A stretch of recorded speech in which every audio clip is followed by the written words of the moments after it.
How's it going? Nice to meet you. How are you? Hey, I see. it's a real luxury, I've seen it.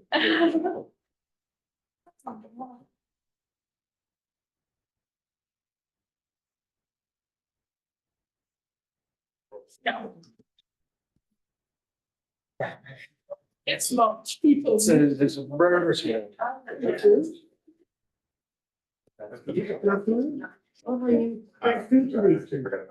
Yeah, it's okay. Bye. How are you? Hello.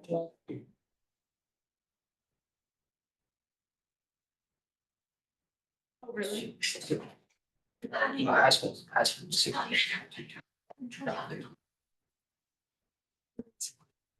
That's it.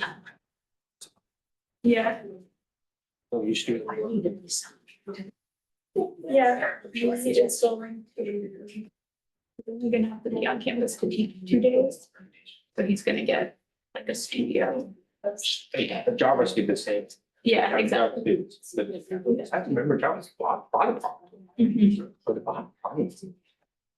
Yeah. That's at the beginning means. You just support, yeah, yeah. So, we'll see, maybe eventually you move to extractions or. For now, let's keep our condo. Yeah, I'm good. Same situation. Yeah. Sure.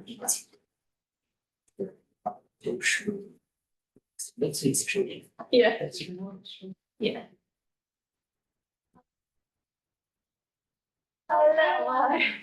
yeah.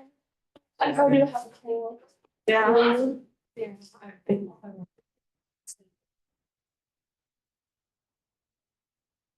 Thank you for coming.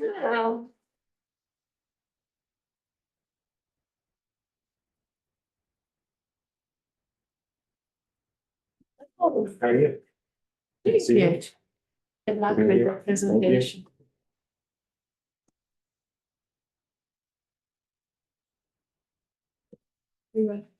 Oh.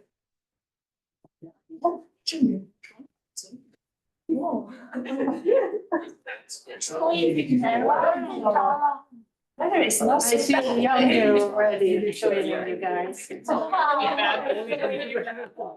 Yeah, that's true. It's good. Last night I checked and said it will start snowing at 10. Right now it's still raining. I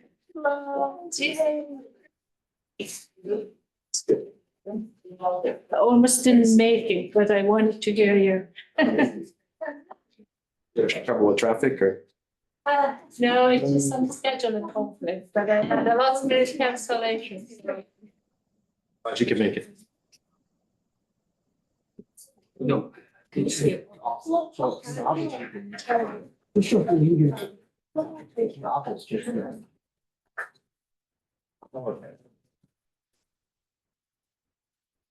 That's a nice hat.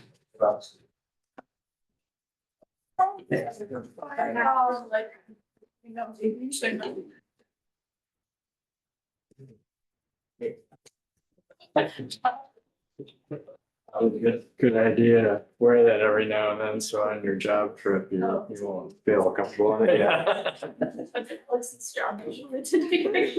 should have it now and then too. It's a little tight between wears.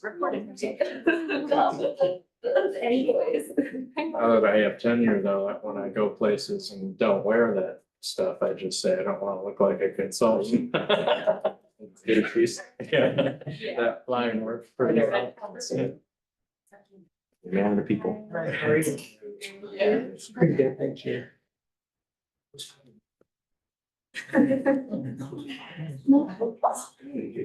Give Sandy a second. Message sheet.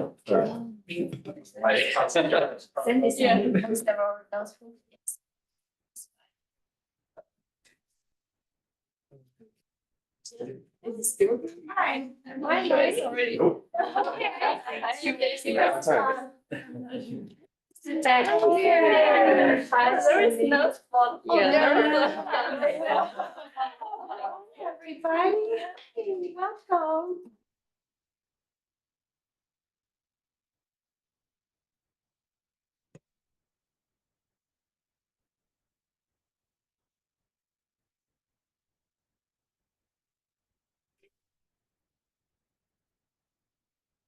Thank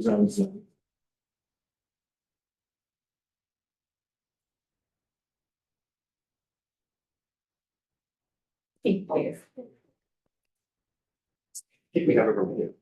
As a prior appointment. And Harshad said he'll be late. He also has a prior appointment. So.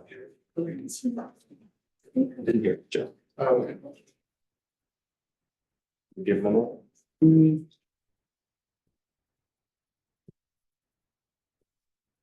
Wait a second, piece it up. No, go ahead. No problem. We'll go ahead and get started then. Thanks for being here. Thought we'd be starting a couple minutes late, but we're ready to start right on time. So I appreciate y'all being here for my dissertation defense. My dissertation is titled Resolute or Resigned, Follower Reactions to Leader-Follower Ethical Disagreement. So I want to start off with recognizing my committee first. So Sandy, I feel very appreciative that Sandy said yes to being a part of this right after she took the dean position. I know she's very busy and I appreciate all of her time and support on this project, so thank you. Thanks to Bob as well. Probably the reason I'm at UIC in the first place. I think that's true for a lot of us. So Bob also got me in line with this leader-follower ethical disagreement research from our book chapter with Robin and Olga. So I appreciate all your support. My other committee members, John, Jenny, Jim. John especially has been my PhD mentor for the past 5 years. So he's been very developmental in me as a researcher. And there's a reason I have somewhat decent quantitative skills. So I appreciate your assistance there. Jenny is probably the best example of a junior researcher that the doc students can, he's no longer junior, I shouldn't say he's junior anymore, but a good model for us to look at in terms of productivity. He's also crazy smart. So I'm very happy to have him as a part of this project. And then Jim, who is kind of a big deal and still was willing to give his time to be a part of this. He's always very fun to chat with when it comes to ethics. And I enjoy having him to critique my ideas and steer me towards sometimes more effective thought processes. So thanks, Jim. The doc students have also been very instrumental to my success. So Jing Yu, CE, Jing Fong, Jing Yu and Jing Fong are not with us. They're on to better, greener pastures. But Xing, Yue, Ying, Lan, Jihei, Yanghe, Runshu, and Yu.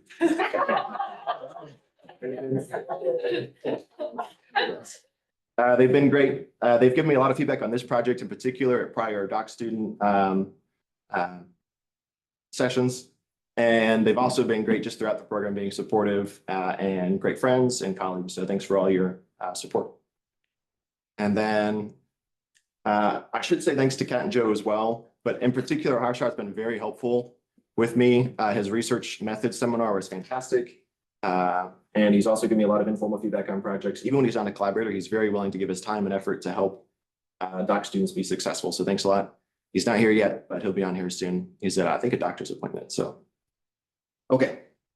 So let's dive into the defense. I want to give you a scenario to think about first. I want you to imagine the situation you're facing. You work for a manufacturing firm with about 300 employees. Most of them are long tenured employees, been with the company since the beginning. And you recently hired a consultant to perform an environmental compliance audit. And overall, they give you great scores. They say you're doing great in most areas, but there's one really obscure federal regulation that you're not in compliance with, and it has to do with your wastewater. So your wastewater has this byproduct that could be harmful for the environment and the local community. However, we don't think the EPA is ever going to enforce this regulation. They never have enforced this regulation because that waste byproduct has a very low chance of harming the environment. Between 1 in 100,000 and 1 in a million chances of having any devastating impacts or any harmful impacts. And your engineers internally said, we think it's biodegradable, and we always thought it was harmless. So the odds that it harms the environment or the population are very low, but not zero. So you're tasked with, do we address this? And to address it is very costly. A lot of upfront costs and ongoing costs to fix this byproduct. And to do so, you'd have to lay off 20 employees to make ends meet.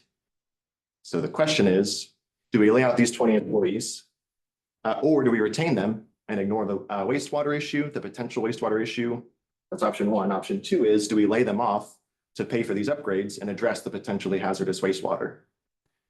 So just by show of hands, who would pick option one, retain the staff and ignore the potentially hazardous wastewater? All right, who would take option two?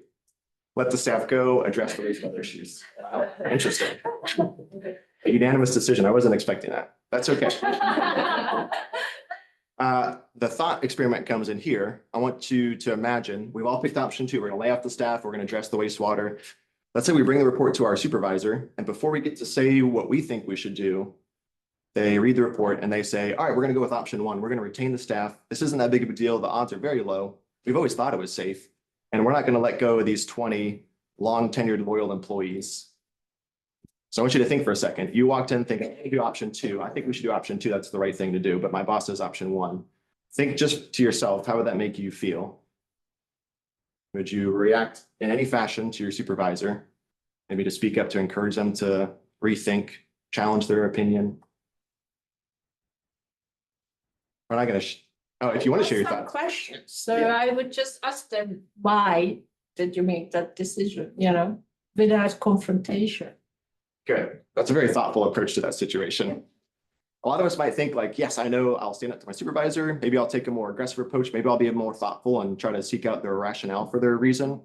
There's lots of different approaches we can take. But the reason I wanted to pose this dilemma to y'all is that this is an example of how ethical conflict can begin with dissensus between leaders and their subordinates on issues of ethics. And when we disagree, we know that that can cause some harmful impacts. So my research looks at what does it look like, particularly from the follower's perspective, when they feel like there's disagreement with their supervisor. That's the focus of my dissertation. So I want to give you some background about ethical conflict broadly. There's not a plethora of research on ethical conflict, but we do know, generally speaking, a couple things about ethical conflict in organizations.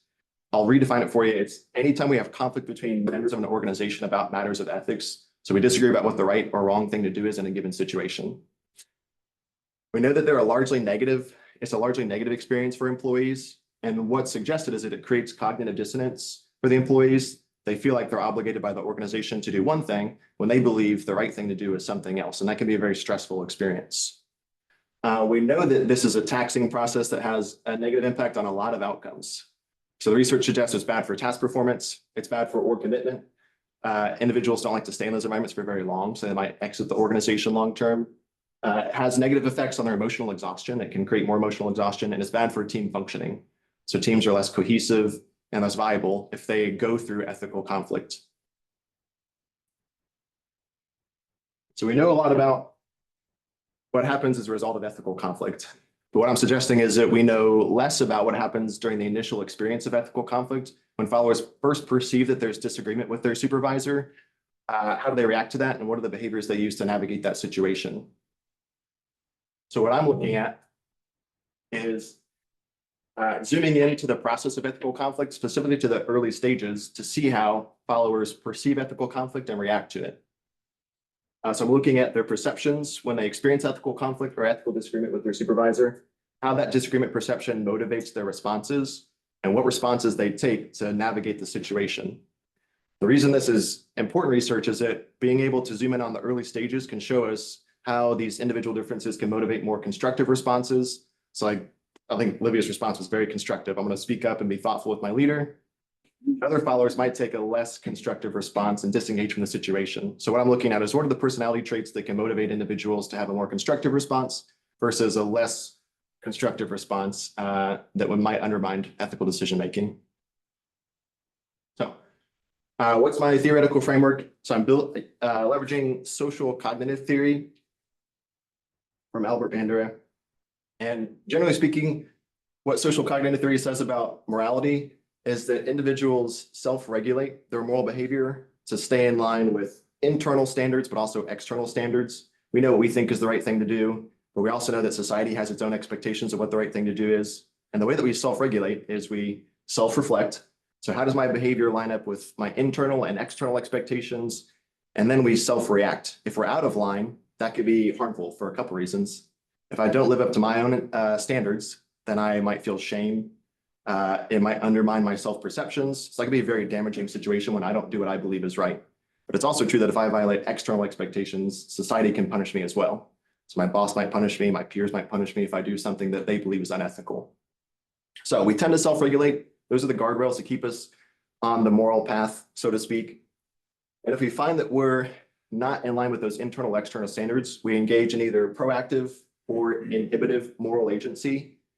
And the idea is if I want to be proactive, I'll take action to achieve moral behavior. If I'm inhibitive, what I'll do is I'll refrain from engaging in immoral conduct. So basically, could I take a head-on approach to make things better, or can I withdraw and refrain from this immoral conduct so that I'm not being a party to it? Those are the two ways that we avoid violating moral standards that prevent us from those negative reactions. Any questions so far? Okay, so let's start to build the model. First, I want to look at the intrapersonal process. After these perception of ethical disagreement between leaders and followers from the follower's perspective. And the idea is that if we have leader-follower ethical disagreement, that's the first name of our first variable, it's a mouthful. But this ethical disagreement represents dissensions between the leader and their direct reports on matters of ethics. And from the follower's perspective, this could be an obstacle to them fulfilling their moral obligations. So I know what I want to do. I want to take option 2, but my leader's saying we're going to do option 1. And it's tough for me to, bless you. It's harder for me to fulfill my moral obligations if my boss is saying that's not what we're going to do. We're going to go this route instead. We know that hindrances to goals are generally stressful. So like if your boss gives you a big task, dumps a task on your plate, and you've got a bunch of deadlines by the end of the week, that's going to maybe hinder your effectiveness, and that's very stressful. But particularly in the moral domain, if we're unable to fulfill our moral obligations, Bandura says there's no greater punishment than self-contempt for the inability to meet internal standards. It's a very stressful situation to not do what you believe is the right thing. Scott Reynolds was the first to introduce moral stress to the management literature, and he defines moral stress as the anxiety and unrest due to an individual's uncertainty about his or her ability to fulfill relevant moral obligations. So in other words, if I believe that it's less likely I can achieve what I believe is the right course of action, that's going to create this moral stress for me. And I think we'll see that'll motivate downstream behaviors. But the first hypothesis, formally stated, is that follower perceptions of leader-follower ethical conflict is positively related to follower experienced moral stress. And you can see he looks very stressed. Any questions? All right. I have a question, and it's like the notion how strongly I believe the ethical rights. So here when you ask questions, I think I saw that and sometimes didn't go up because some people said it could be the right. But sometimes I believe that killing somebody is absolutely wrong. And then I think that applies far more than if I have this vague belief and I can go either way. That's a really good point. Yeah, there's kind of two concepts that I think address what you're talking about. The first is the idea of moral convictions. And there's this theory called moral convictions, and it says that people have preferences for what they think we should do. Then there's norms for what we think we should do. And the highest level is convictions. And if we have a conviction about something, then we believe that it's objectively true. Like if I'm really convicted about this, I think we should take option 2 because option 1 is objectively bad, the wrong option. So if you're at that point where it's a conviction for you, you're going to have a more strong response. And a point that was brought up during the proposal by Bob was sometimes issues are more intense than other issues. Like killing someone, there's a construct called moral intensity, which you'll see as a control in a little bit. But if it's really intense from the follower's perspective, like if we do this, it's going to have really negative consequences. Then they'll have a stronger reaction. Whereas if it's like, yeah, like I could see either option, it's not, it's not going to have negative consequences if we do option 1 versus option 2. Then it's less intense and we'll have a less strong reaction. That's a really good point. And that's why we added that as a control. All right. So the second hypothesis has to do with disengaging moral pressures. There's this idea or concept called moral disengagement that allows individuals to do immoral behaviors and they escape the self-regulation process. They don't feel bad about it because they can justify the behavior. And there's a lot of research that shows that some people are more prone to disengage and do bad things and not feel bad about it because they're able to justify what they're doing. One person who's particularly effective at this is Jack Nicholson from A Few Good Men. He's a good example of someone who's able to justify a lot of immoral behavior by saying we're just following orders. And following orders is a very prominent example that's been used in history, such as Nazi generals saying we're just following orders to do very, very bad things. The idea is with moral disengagement, you're able to escape those negative self-reactions. You don't feel bad because you can say like, I had no choice. My leader said I had to do this. and there's nothing I can do about it. So this second variable also is kind of a mouthful. Displacement of responsibility propensity is basically an individual trait that says how adept are they at using displacement of responsibility and how often do they use it in situations. And when we say displaced responsibility, they are not taking responsibility for the immoral conduct. They're displacing it to their supervisor. So it's my boss's call. So I don't feel bad about it. And that, formally stated, is the second hypothesis. So followers' propensity for displacement of responsibility weakens the positive relationship between follower perception of leader-follower ethical conflict and follower experienced moral stress. We good so far? All right. So now, that's what happens within the individual after they perceive ethical conflict with their leader. The second thing is, what are they going to do about it? So the interpersonal response is, how are they motivated to act out to resolve this conflict? Social cognitive theories, well, generally speaking, the individuals are motivated to reduce stress, not just in terms of morality, but it's particularly important for moral stress because we know that if we're unable to do what we know is right, that's going to cause us to have negative self evaluations and undermine our self-perception. And again, I mentioned this earlier, but social cognitive theory says that we're motivated to change course either proactively or inhibitively. Let me give an example of this. Let's say I'm faced with the situation where I have a group of coworkers and they're gossiping about my buddy here. Let's say his name is Tom. And I think this is not right. They're either gossiping or bullying this individual. If I want to take a proactive approach, I can speak up and say, hey guys, this is not cool. We should cut this out. Tom's not that bad of a guy. Or I can take an inhibitive response and just remove myself from the situation. So I might just say, leave me out of this. I'm not going to be a party to this situation. I'm not going to actively address it, but I'm just going to refrain to distance myself from that immoral behavior. Does that make sense? Okay. So what I'm looking at, well, I'll show you the two behaviors I'm looking at that represent both proactive and inhibitive responses. But one of my goals is to see what motivates people to take a more proactive response versus an inhibitive response. So the proactive response would be ethical voice. So just to define ethical voice, it's communicating concerns or suggestions about adherence to ethical standards. We know that employees use voice in general to try to change their workplace for the better. Sometimes they'll just raise concerns about what's going poorly. Sometimes they'll raise ideas about what could we do to improve the situation. With ethics in particular, we might voice concerns about immoral behavior. We might also speak up to our leader about what could be a better solution to this dilemma. So like Olivia's response, I think, is a good example of ethical voice. She's not even challenging the leader. She's just saying like, hey, can we think about like, why do you believe this is the best case? Maybe we can start to influence them to what we think is a better course of action that way. So generally speaking, what I'm suggesting is that the proactive response from followers is that they will speak up to either voice concerns or suggestions to influence their leader toward more ethical behavior. And that's the third hypothesis.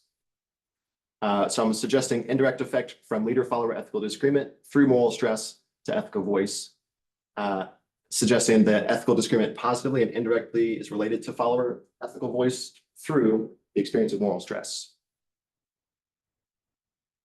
All right. Now let's look at the inhibitive response.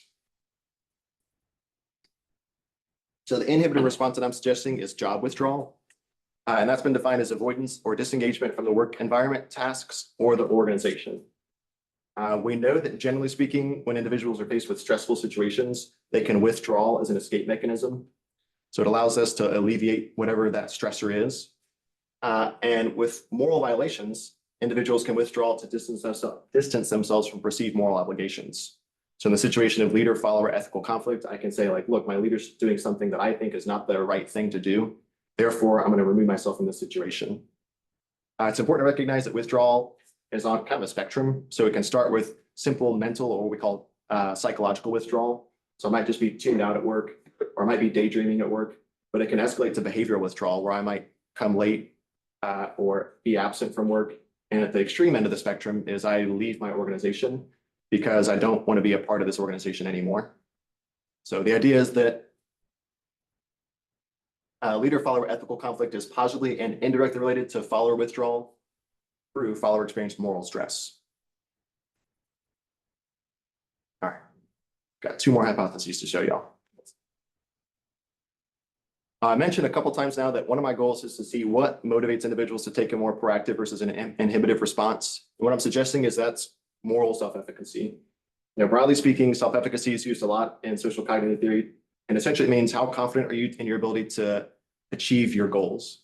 So it's used a lot in the education literature to show that, for example, reading self-efficacy allows students to read better and score higher in reading scores. In the moral domain, it's suggested that moral self-efficacy is your confidence, your ability to understand the moral implications of a given dilemma, to work with others to resolve moral disputes, but also to take decisive action to do the right thing. So essentially, do you feel confident enough to speak up to your boss and have a positive influence on the situation? And if you do, if you're a morally efficacious individual, you're more likely to feel confident that you can influence your leader through voice. And if you're less efficacious, you're more likely to feel like you don't have a chance in influencing your boss, and perhaps withdrawal is your more effective route to avoiding the immoral conduct.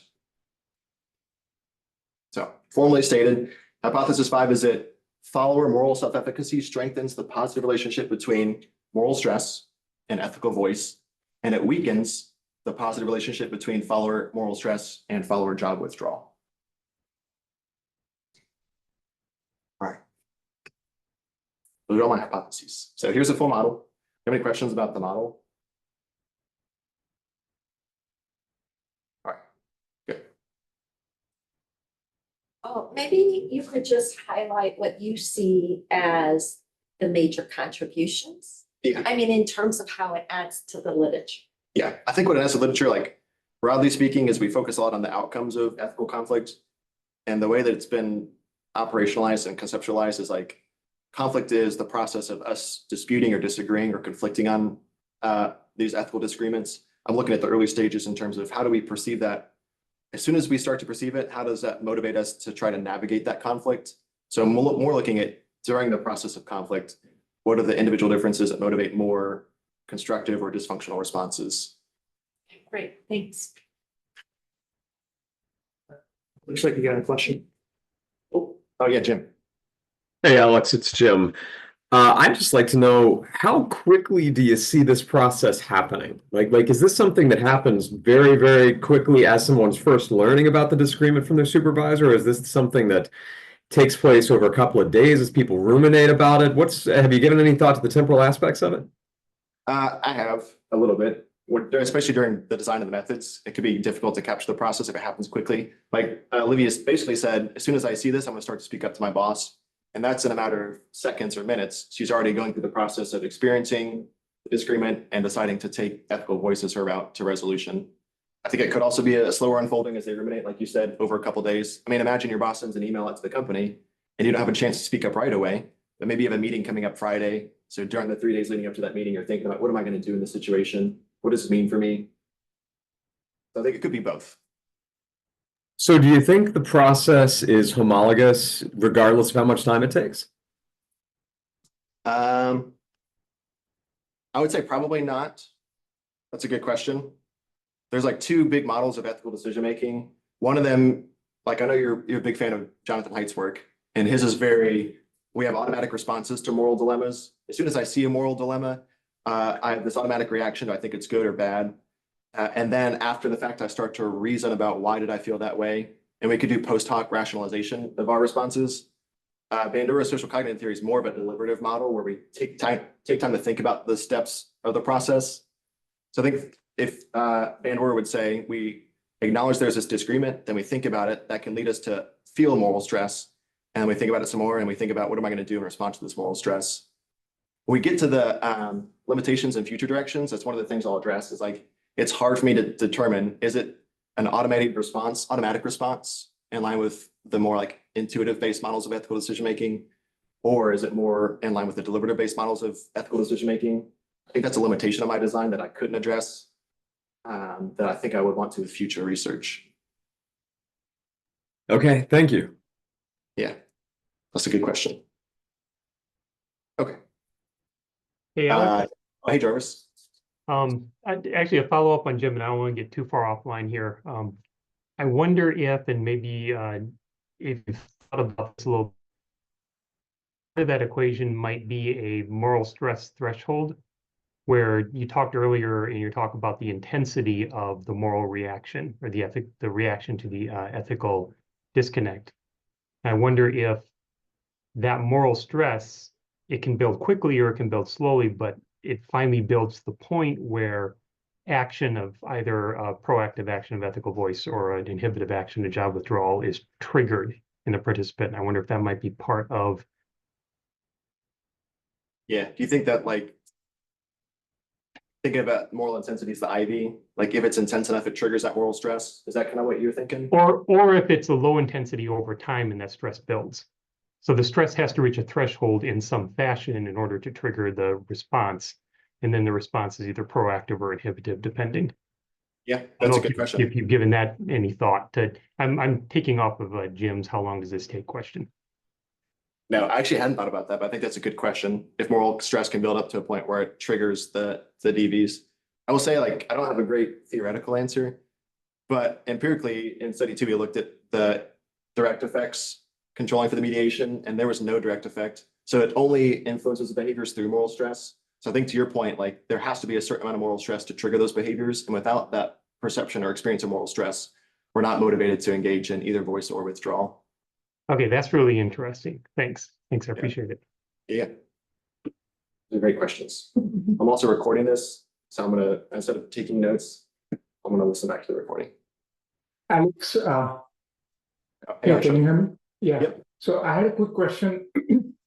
I missed the early few minutes, so you might have covered it then, but leader-follower ethical disagreement, it seems like disagreement can be, or rather it can occur in two ways, right? I mean, leader wants to behave unethically, but the follower wants to be ethical, or the follower wants to behave unethically and the leader wants to be ethical. Yep. Do you expect both these types of disagreements to have similar levels of stress? Or do you feel that in situations where, the follower wants to be unethical but is pressurized to be ethical, that might be more, the other way around, might be more stressful for the followers? I think they might manifest differently. I mean, we know that leaders being too ethical can be stressful for employees because it sets up this high moral standard that employees can sometimes be stressed to uphold. I didn't think about that in my design of my model, but I think it could be true that in either direction, the follower can feel stressed if they're the one that wants to be unethical or if the boss is the one that wants to be unethical. But more broadly speaking, one of the things that I wanted to try to get at with this research is the idea that neither person has to be perceived as unethical. So in our opening dilemma, both options could be justified with moral rationale. So I could say, I don't know, did you catch the dilemma?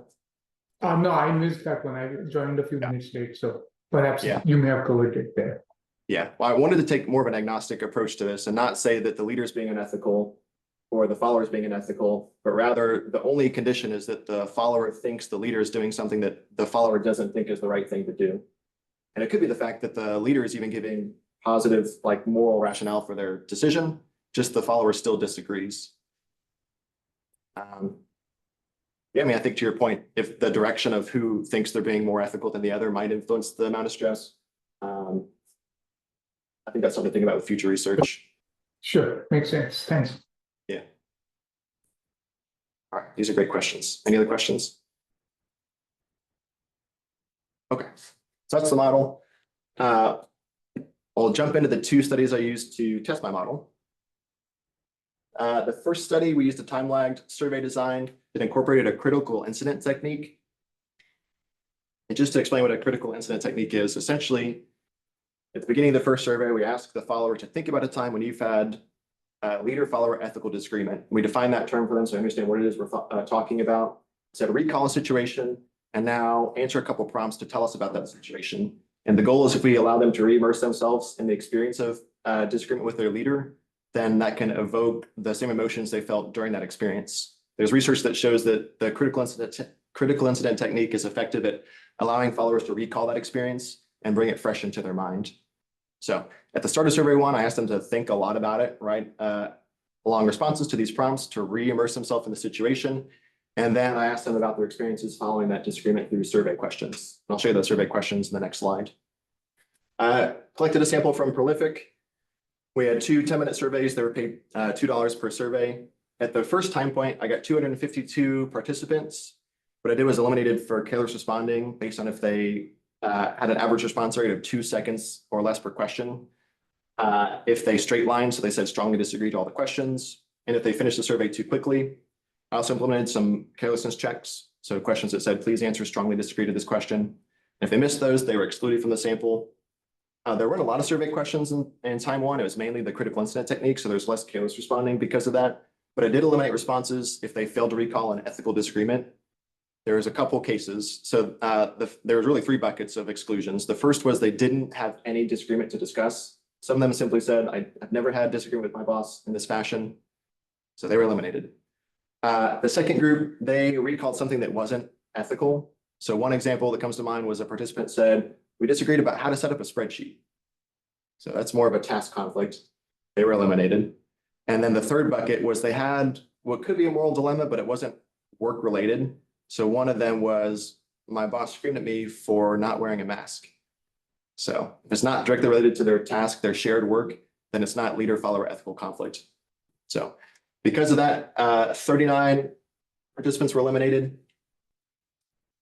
I actually sent those folks the time 2 survey to see if I could compare their responses for those folks who didn't recall an appropriate conflict, and it didn't have any effect. So they were eliminated from the sample. And at time 2, I had 197 out of 202 respondents, so like a 97.5% response rate. There are more survey questions, so more careless responders. 24 were eliminated. So left us with 173 respondents. There's the demographic makeup of those respondents. Now I'll show you the survey questions. I'm going to give you a second just to look at the example items for these survey questions, for these survey measures.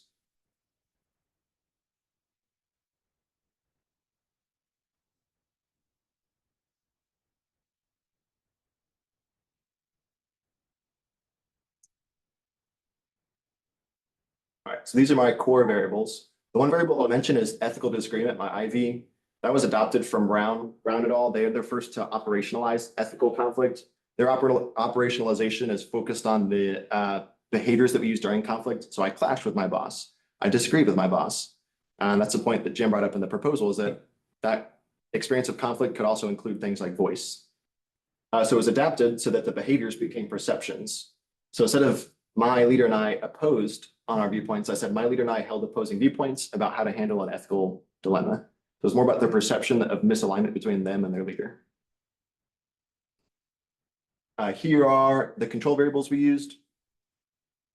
These were selected because they're thought to be theoretically relevant to the IV and the DV. So for example, organizational tenure. The longer you stay in an organization, probably the less conflict you have, because if you have a lot of conflict, you're not going to stick around too long. But it could also influence their response to that ethical conflict. The one variable we might not be familiar with is the idea of moral intensity, which actually Libby brought up earlier. And that's the idea of how severe could the consequences be if we do what my boss wants to do. So one of the example items there was my initial perception of my supervisor's position was that the negative consequences, if any, would be very serious.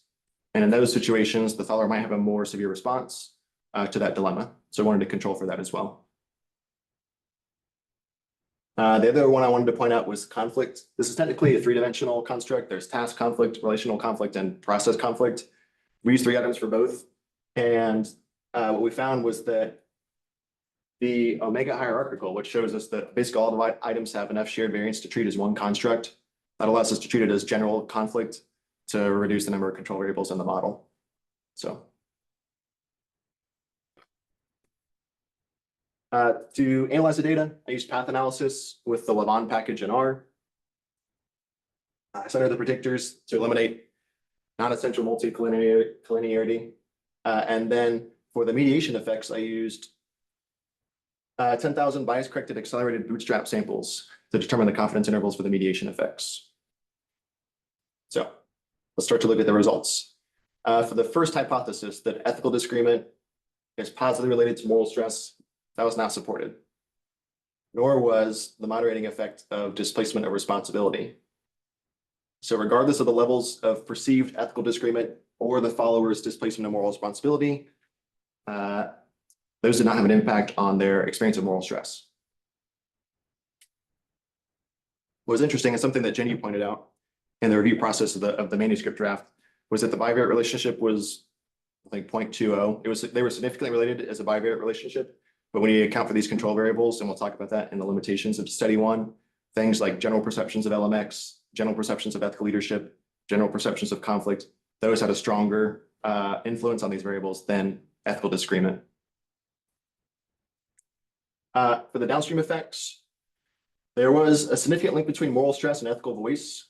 So the more stress they felt, the more likely they were to use ethical voice. However, the indirect effects were non-significant. So the indirect effects for hypothesis 3 to ethical voice, the confidence interval includes 0, and the same is true for the indirect effects to withdrawal.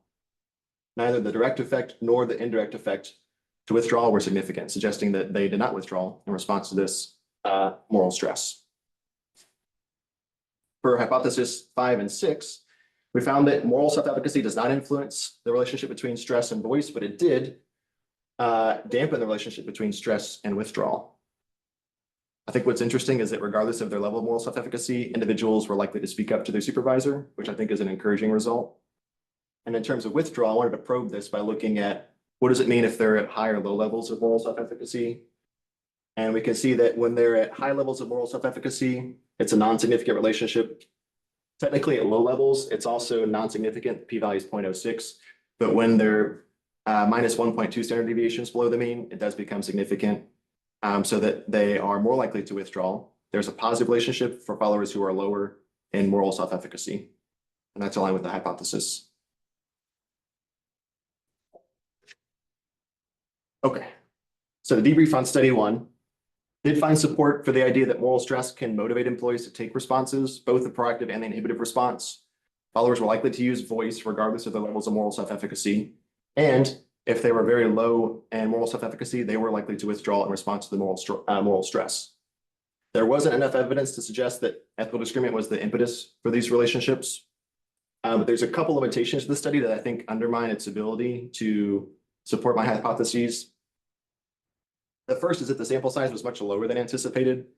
I anticipated some attrition with prolific. There will be some users removed for careless responding and some who won't come back for the second survey.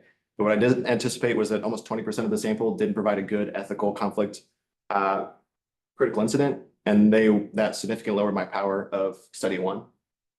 The second, as I mentioned earlier, these general cognitions.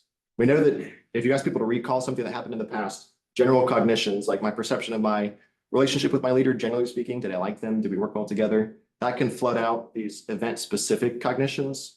So now I'm saying, think back, perhaps 2 years ago to an ethical disagreement, their general perception of their leader-member relationship, quality relationship, and also their general perceptions of ethical leadership from that leader might have a larger influence on their recall of that situation than the specifics of that situation. Does that make sense? So that's a limitation of the design of the study. All right, because of these limitations, I want to do a study 2. Study 2 addresses some of the limitations by using an experimental vignette method. And essentially, we're able to manipulate leader-follower ethical disagreement, and that will boost our internal validity, so our ability to say our findings actually mean something.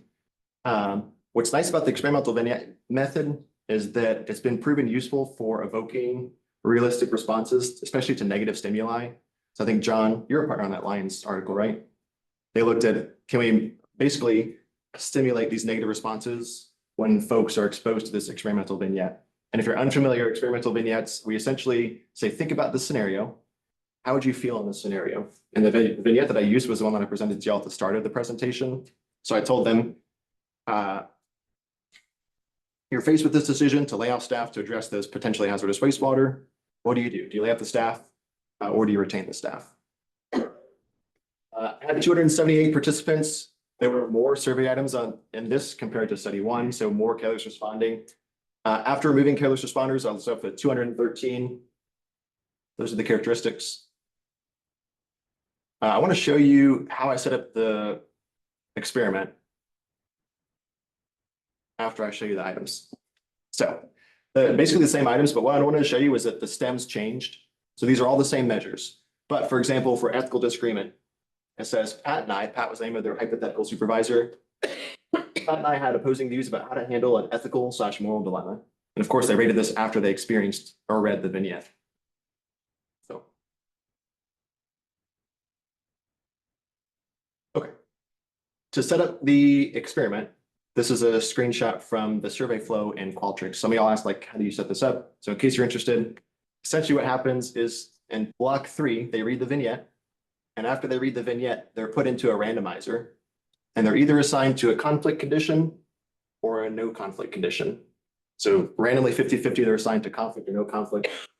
And then within that conflict condition, after they've made their selection in terms of what are they going to do during this dilemma, they're shown one of 2 prompts.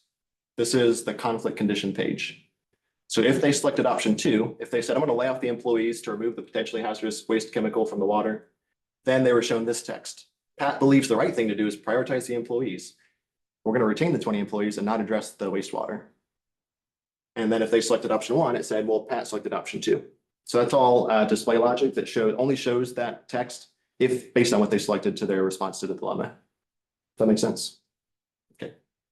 So I wanted to check to make sure they understood. So after they were shown the prompt, it says to confirm.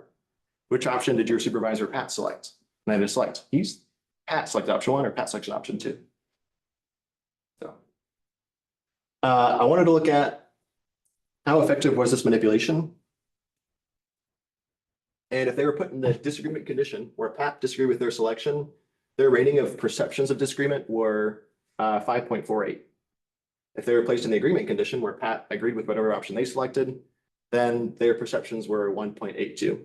And just for reference, 2 is disagree and 1 is strongly disagree. So those folks did not perceive ethical disagreement, whereas the folks who were manipulated, they did perceive disagreement. Based on a good point from Genu, I wanted to check, I know there's a lot of numbers on this page, but I'll walk you through it. I wanted to check to see that their perceptions of disagreement were only driven by their condition and not by their choice. So we all picked option 2. My sample did not, it was more 50-50. But I wanted to make sure that it wasn't their choice of selection that influenced their perception of disagreement. And I think to Jim's question, it's like, what if, or sorry, this is Harshad's question. It's like, what if they think they're more ethical or they think the leader's more ethical? Well, in this case, regardless of their selection of the outcome, only their condition influenced their perception of ethical disagreement. So that had a positive effect, significant effect on their perceptions, whereas their choice of solution and also the interaction of choice versus condition assignment, those both had no effect on their perceptions of ethical disagreement. So a lot of numbers to say that only their condition assignment influenced their perceptions here. Okay. So now moving on. For the test of the hypotheses, in study 2, leader-follower ethical disagreement was positively and significantly related to moral stress. By the way, these are unstandardized path coefficients. So there was a significant effect between ethical disagreement and moral stress. As with study 1, displacement of responsibility propensity did not moderate this relationship. So regardless of the followers' propensity for displacing responsibility, they still felt stressed while experiencing ethical disagreement. The indirect effects were supported. Both indirect effects were significant. So the effect from ethical disagreement through moral stress to ethical voice was positive, as was the case for the effect to withdrawal. Employees reported that they were likely to both speak up and withdraw from the situation in response to the ethical disagreement. And then for hypothesis 5 and 6, moral self-efficacy did not moderate the relationship to ethical voice. Same thing we saw with study 1, regardless of their level of moral self-efficacy, they still spoke up to their, or they reported they were likely to speak up to their boss, which again, I think is encouraging. But for the relationship to withdrawal, the moderating effect for the direct effect was not significant at a 0.05 threshold, but there was moderated mediation. So moral self-efficacy moderates the indirect effects at the second stage. Whenever followers perceived ethical disagreement, they felt moral stress. And they were less likely to withdraw if they were higher in moral self-efficacy. So on the next slide, we'll see the Johnson-Niemann plot. Those are a lot of fun. Yeah, Gia? I just wondered that hypothesis 2 is not supported, but as you mentioned earlier in your theorizing part, you mentioned the moral disengagement pressure. what if like, is there any items related to that? Because you mentioned that moderator impact works because since they have the moral disengagement pressure, but Sorry, can you repeat your question? sorry, it's the morning, so I can't speak louder. I just wonder, you theorize that moderator effect with disengaging moral pressure. But is there any items you did collect for this model? Because I think that if you control over mediating moderator that effect, maybe that hypothesis can be proved. So you're thinking like items within the moderator that get to disengagement? Yeah, Yeah. or just a pressure to moral Yeah, it's more about like their tendency to disengage. So it's like, I don't feel bad about doing something if a leader told me to do it. That's one of the items that are used. And it's more about their tendencies as opposed to like their actions. It can be conceptualized as a behavior and as a trait. In management research, it's more often conceptualized as a trait. But it could be, and one of the things I'll talk about in the future directions, it could be a behavior they use after they feel the stress as opposed to something that mitigates stress, if that makes sense. Does that kind of get to your question? Yeah. Yeah, I mean, I was pretty bummed that it was not supported in both studies. But we'll talk about that in the future directions. To show you the Johnson-Newman plot, this essentially is a plot of the indirect effects throughout the range of the moderator. And I graphed it from the sample minimum value to the sample maximum value of moral self-efficacy. And you can see that as moral self-efficacy increases, the indirect effect becomes smaller and smaller and smaller. Eventually, when it's max value, that's the max value, but it becomes insignificant. But throughout the rest of the range, they do still withdraw, they just withdraw less, the higher their self-efficacy is. So, and on the last slide, I showed you the index of moderated mediation. It's the same test. So basically, is there a difference between their levels at +1 and -1 standard deviation above and below the mean? So, okay, any questions here? Just for the implication, sometimes I feel that, or I'm not an expert here, but I would feel that one disagreement with the boss, well, it's the cumulative effect. When, we always disagree with the boss, that's what would be a major trigger for a follower. Yeah, I agree. That's been my personal experience. I mean, I've had jobs where I had moral disagreement. I've seen if my former boss is on the call. But I agree that there's a cumulative effect. And I mentioned earlier that withdrawal is something that's on a continuum. And I think after one experience, depending on the nature of your relationship, if your boss tends to be ethical, one experience might not undermine anything. But let's say it's your first experience and you don't have a great relationship. Maybe you have more of a psychological withdrawal. It's like maybe you're daydreaming or being a little tuned out. But as it builds up, you might take more severe forms of withdrawal. So like being absent or just leaving the organization altogether. We know eventually people don't put up with this too long. That's one of the things that Bandora suggests is that we can't tolerate these. If we believe something's wrong, we can't tolerate it for very long because of the negative self-reactions. So eventually we have to exit the situation. And I think over time they would come in the form of just quitting your job. So I didn't look at that. My methods didn't allow me to test that kind of relationship. But I think one of the future directions I proposed is looking at more longitudinal data to see over time, what does this do? I think that's a very interesting question. Yeah. For the manipulation check items, what did you specifically ask? I'm just curious as to whether this disagreement was perceived as a moral disagreement or just a disagreement in general. Yeah, let me back up to the example item. So I said, following this scenario, following this experience, I didn't just put the stem in this question, but I did say, following this experience with Pat, how likely is it that you would agree to the following? And Pat and I had opposing views about how to handle an ethical moral dilemma. I can show you the full scale. Do you want to see the full scale? Oh, that's okay. No, I think that's fine. Yeah, I was just curious, just the fact that the moral disengagement propensity didn't moderate the relationship might be that they didn't really view this as like a moral issue rather than just like that. All the items say moral/ethical, so they're all very explicitly morally tied. I think I'm going to get to your point. I was also surprised it had no influence because social cognitive theory would say like it allows us to escape these stressful feelings. And I think to Jim's point, it might be so automatic that they can't escape it. They feel the stress, and then after the fact, they might disengage to try to alleviate the stress. I just couldn't test that with my design. Okay, there's a Johnson plot. All right, so study 2 discussion. We found support for a lot of the model. So it suggests that followers' perceptions of ethical disagreement does affect their behaviors, and that moral stress is the motivator that links perceptions of ethical disagreement to those behaviors. As I mentioned to Jarvis earlier, when you model the indirect effects are nothing.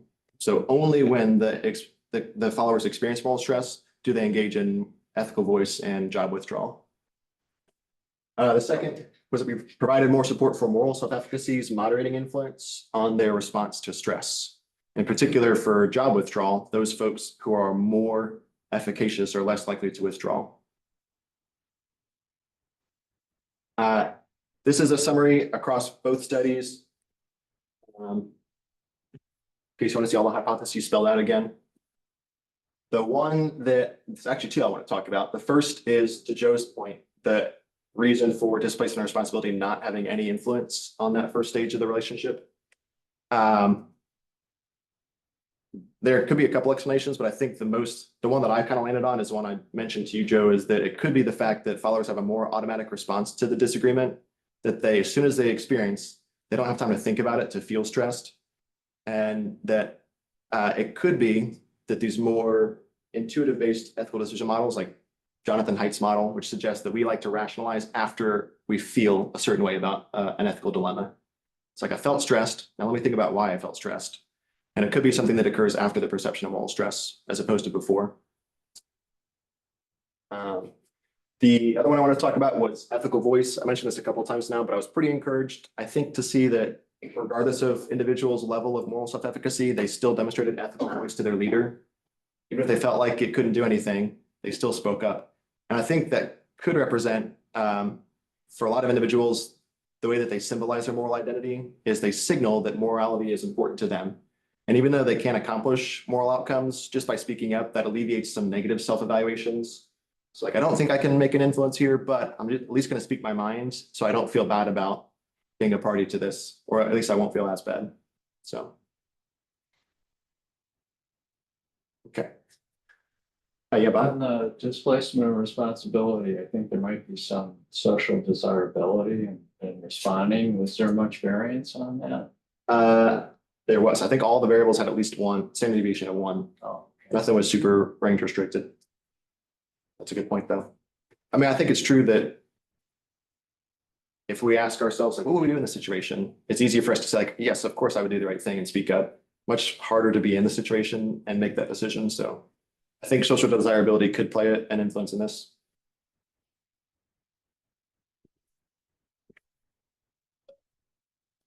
So I want to address the general contributions. The main thing is that we explored the process of ethical conflicts in the early stages. So what are the employees' initial reactions to that conflict, and how do those initial reactions motivate them to respond? So the mechanism that motivates individuals to respond is this idea of moral stress. And as social cognitive theory would explain, that motivates us to try to enact or refrain from immoral behavior to stay in line with our own moral standards. I think the key contribution is looking at the individual differences that motivate people to have more proactive versus inhibitive responses. If organizations want their employees to stay engaged and contribute to more ethical decision-making, then they can focus on things like building moral self-efficacy and empowering employees to feel free to speak up to try to address concerns that they see as immoral. It's also the first to investigate this experience in the leader-follower context. Most of the research is looked at within teams when they experience ethical conflict, or between the follower and their organization more broadly. And the idea is that when your direct supervisor is telling you to do something that you think is immoral, it's much harder to avoid that because your boss is telling you to do something. So I think it's particularly stressful for employees who don't have as much latitude to ignore their boss's orders. In terms of the implications, so what does it mean for organizations? The first, and to a point we addressed earlier, is that behavior doesn't have to be overtly unethical for people to have unethical perceptions of the behavior. So it could be that both the leader and the follower have moral grounds for their reasoning, and yet they still disagree. There's a lot of reasons we can disagree. But the idea is that we tell leaders, if you want to be ethical, do the right thing. Be ethical, don't lie, don't cheat, don't steal. But employees could still view you as less ethical if you do something that doesn't align with their own personal moral standards. The second, to a point I mentioned earlier, is that if organizations want to facilitate more ethical decision-making, they should empower employees to, for one, take ownership, but also to feel confident that they can speak up to their supervisor and raise concerns. There's some research that shows that just doing some ethics training can boost moral self-efficacy. And that's one of the key determinants of whether individuals will speak up in the face of adversity, is if they feel efficacious about their abilities. So, all right, in terms of limitations and future directions, the first was that we relied on a prolific sample, which, as Bob pointed out, there could be issues with that, not only social desirability, but prolific users have been called professional test takers. And that could undermine the external validity of the sample. What I want to do with future research is find a field sample where I can go into an organization and issue surveys to ask real employees about their experience in that organization. The difficult part is that ethical conflict is not easy. It's not something that is occurring on a daily basis. It's a low base rate phenomenon.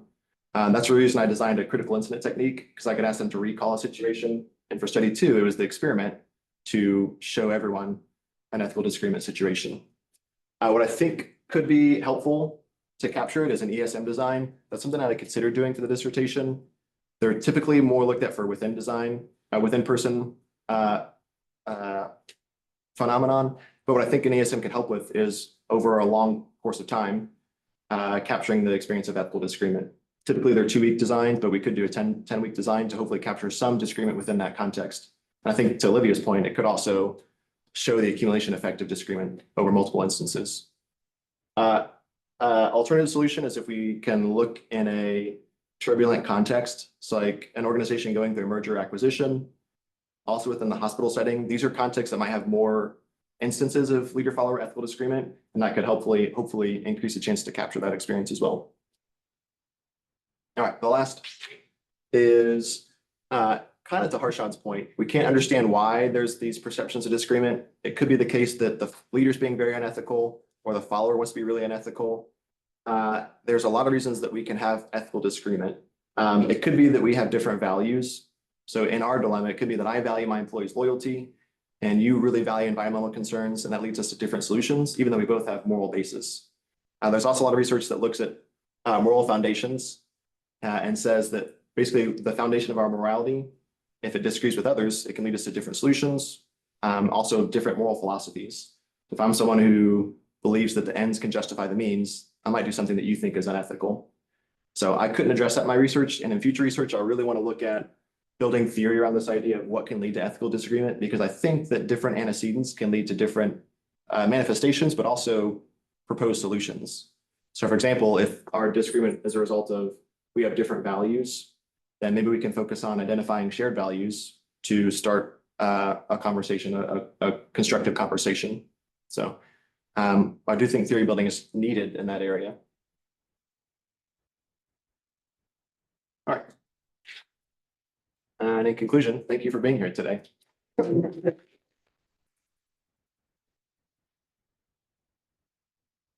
right, any questions? Alex, I'll ask you a question. So it has to do with the control of ethical leadership in study 1. So this is totally fine for your dissertation, but when it comes to journal submission, I strongly encourage you to think more deeply about how to position ethical leadership. Because so if you go to the correlation table in study 2, you will see that your manipulation also affected ethical leadership perceptions, right? And then, so it could be the case that whenever I feel I have disagreement with my manager, I automatically feel my manager is being unethical. So that could actually be your mediator there. If Yep. that is the case, In study one, because you controlled for ethical leadership, basically you controlled for a potential mediator, it's kind of not surprising your IV is not significant because again, it may actually not be a control. It could be a substantive variable. So I would be very, very careful when it comes to just how to interpret that because when you draw the model in study one, it's all the main variables, but what actually shows is after the effects of these variables are parsed out, the effect of disagreement is not significant. And there could be a lot of interpretations for that. And then you did control for a lot of very powerful predictors. So LMX is there, ethical leadership is there, moral identity is there. So just think very deeply about, especially for ethical leadership, how to position that. And I can also see a case, for example, if you do put that as a mediator, there could be some potential contribution there because you're just saying maybe it's a social constructionist view of somebody being in ethical leadership. If I disagree, I will just assume or I will just perceive my manager being unethical.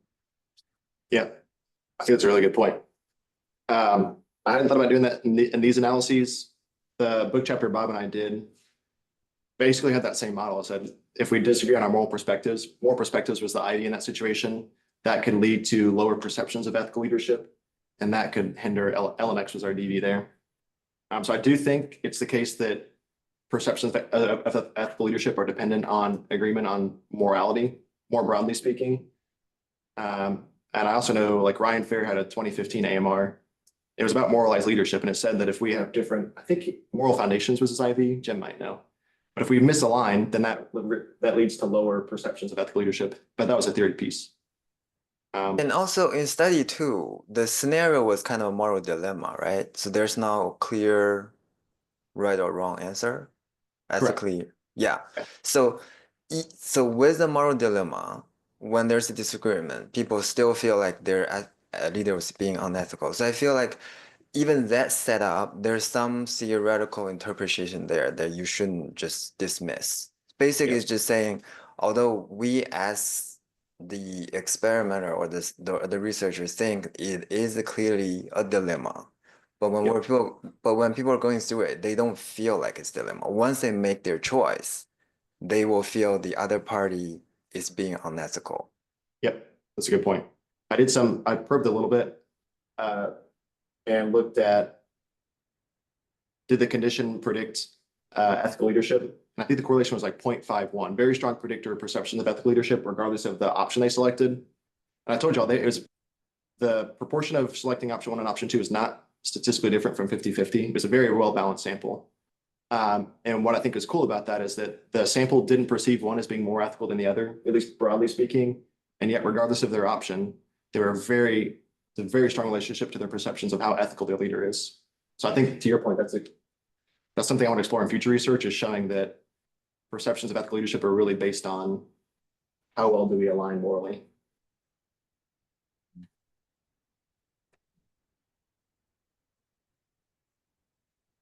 All right. Any other questions? I don't have a question. I just think the presentation was really outstanding. I love the way you started it and everything about the presentation. This was really top notch. So really great, really great. Appreciate that. All right. Before we break, I want to say thanks. I have a lot of family here, so thanks. These are all my sisters. Yeah. So thanks y'all for being here. Thanks Jarvis for joining, and Tyree. Appreciate y'all being here as well. Hey, thanks for inviting me. I appreciate it. Yeah, thanks guys. So, all right. No more questions. I mean, I'm gonna stick around, so if you have questions, feel free to let me know after. But thanks for being here.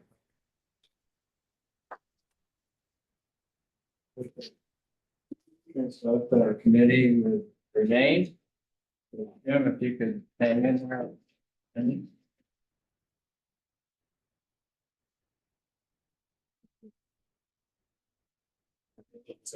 Good one.